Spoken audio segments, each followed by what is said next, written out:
Ini adalah Infinix Zero 5G 2023 setelah 1 bulan.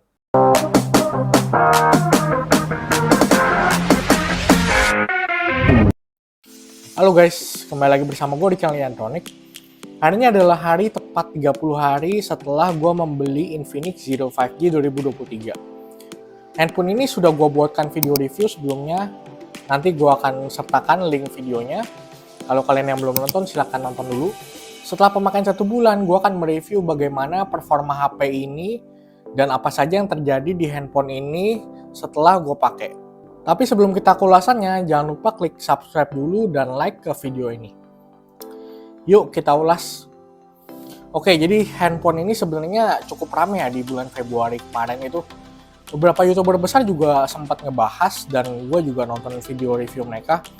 Dan cukup menarik gitu, banyak yang pro kontra, banyak yang bilang mending inilah, mending ini. Tapi gue bukan kaum mending, gue tetap stay gitu dengan pilihan gue gitu. Jadi kalau gue milih ini ya udah gue stick dengan ini dan gue akan membela ini. Jadi apapun plus dan minus handphone ini gue akan terima gitu.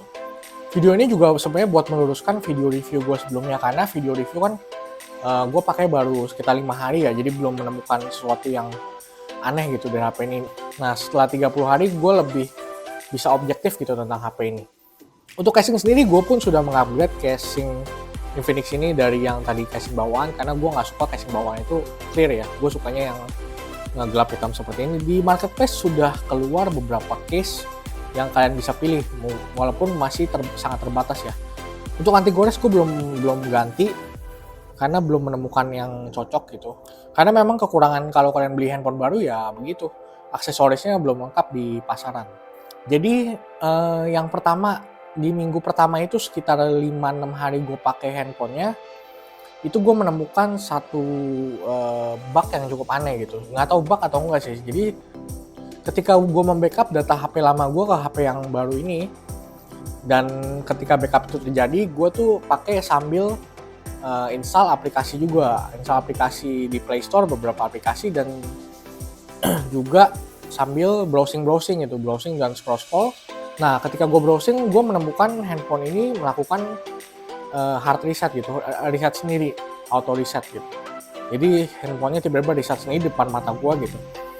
Nah setelah gue cari-cari penyebabnya di beberapa forum di internet, ternyata gue menemukan juga beberapa orang menemukan hal yang serupa gitu.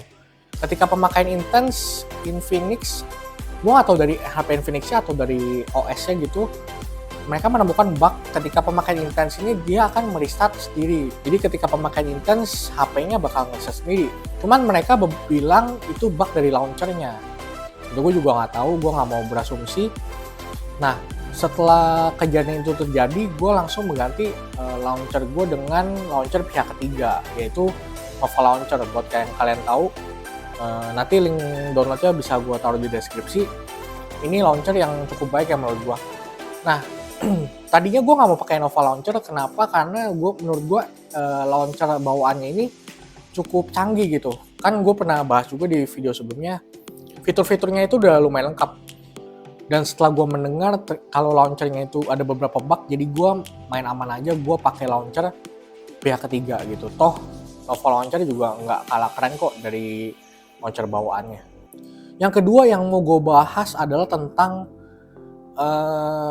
ini screen-nya ini cukup aneh, ada sedikit, ini mungkin bug ya, agak susah ngejelasinnya, tapi dia mirip kayak otomatis adaptive brightness gitu.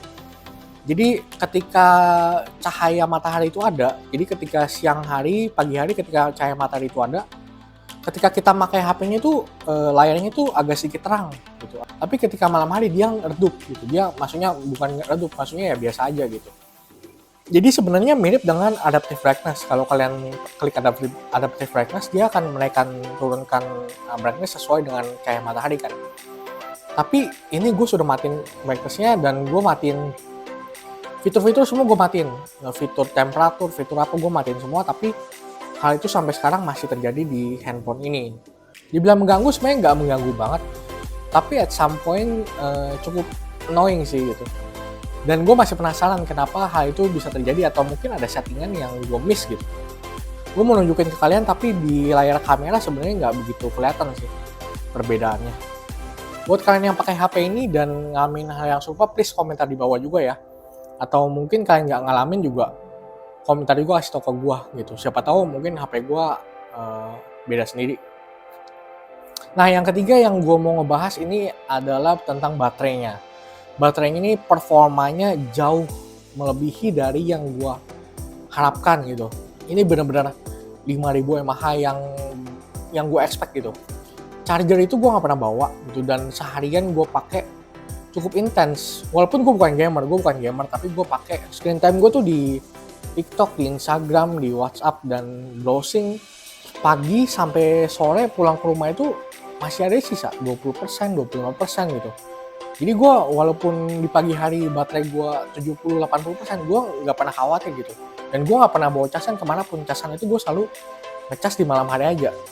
Dan ini pun gue nggak pernah setting untuk ultra power saving ataupun settingan baterai yang lainnya.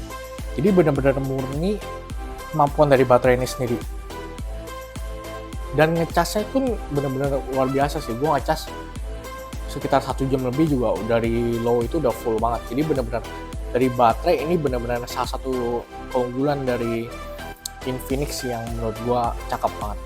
Untuk masalah kamera, gue agak menarik kata-kata gue di review sebelumnya yang bilang kameranya ini agak jelek gitu. Tapi sebenarnya setelah gue pakai lebih lama, sebenarnya fine-fine aja gitu. Meskipun memang nggak sebagus handphone lainnya gitu, ya cukup standar aja lah. Jadi menurut gue ya untuk kamera bisa bilang oke lah. Oke, yang satu lagi mau gue bahas adalah tentang speakernya. Ini speaker ini benar-benar jadi keluhan dari semua orang ya, mungkin dari Infinix ini. Gue juga nonton beberapa channel YouTube yang lain yang membahas Infinix ini juga. Suara speakernya ini benar-benar, bisa dibilang minus deh gitu loh.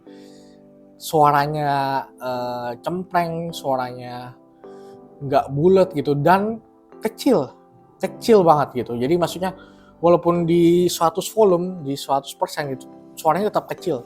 Jadi kalian harus benar-benar kompromi dengan spekernya kalau mau membeli handphone Infinix ini.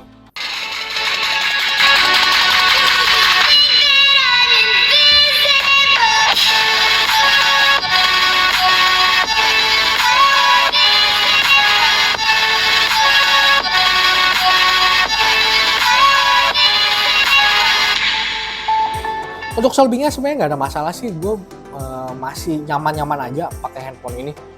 Secara scroll juga nggak ada nge-lag, nggak ada stutter, nggak ada force close, nggak ada yang aneh-aneh deh. Pokoknya gue nggak menemukan hal itu. Overall gue nggak nyesel tentang handphone ini. Gue masih bisa merekomendasikan kalian untuk beli handphone ini. Tapi dengan catatan kekurangan-kekurangan yang tadi, mungkin kekurangan-kekurangan itu kan mungkin dari kekurangan software ya. Jadi mungkin dari Infinix bisa mengupdate softwarenya atau gimana, gue juga kurang paham. Tapi ya itulah, setiap handphone juga pasti ada plus minusnya. Jadi kalian harus terima kalau mau beli Infinix Zero 5G 2023 ini. Oke, segitu aja untuk video kali ini. Kalau kalian suka silahkan tinggalkan tombol like, dan jangan lupa subscribe ke channel Iantronic. Kalau kalian ada yang mau dibahas atau mau ditanyain, silahkan tinggalkan komentar di bawah. Gue jawabin semua komentar dari kalian. Oke, sampai ketemu di video selanjutnya.